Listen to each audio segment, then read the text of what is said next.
Bank లో మొత్తం 112 లాకర్లు ఉన్నాయి, కానీ దొంగలు బద్దలు కొట్టింది 2 లాకర్లు మాత్రమే. ఏ లాకర్ లో ఎంత ఉందో ముందే తెలిసినట్టుగా రాజస్థాన్ లోని అజ్మీర్ జిల్లా సావర్ ప్రాంతంలో ఉన్న బ్యాంక్ ఆఫ్ బరోడా బ్యాంక్ లో రాత్రి పెద్ద చోరీ జరిగింది. దొంగలు ఏం చేశారో తెలుసా?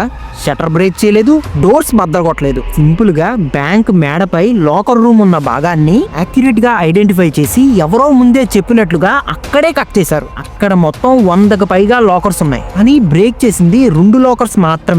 ఆ 2 లాకర్స్ లో సుమారు 100 తులాల బంగారం, 850 గ్రాముల వెండి ఉన్నట్లు అంచనా. మిగతా లాకర్స్ ని టచ్ కూడా చేయలేదు. ఇదేం నార్మల్ దొంగతనం కాదు, ముందుగానే ప్లాన్ చేసుకుని పర్ఫెక్ట్ గా ఎగ్జిక్యూట్ చేశారు. ఏ లాకర్ లో ఎంత మాల్ ఉందో తెలిసిన వాళ్ళు చేసిన పనిలా కనిపిస్తుంది. బ్యాంక్ దగ్గర ప్రాపర్ సెక్యూరిటీ లేదని స్థానికులు చెప్తున్నారు. దొంగలు చాలా సేపు ఆపరేషన్ చేసి వెళ్ళిపోయారు. ఇప్పుడు క్వశ్చన్ ఏంటంటే, లాకర్ లో పెట్టిన డబ్బు గానీ నగలు గానీ సేఫేనా?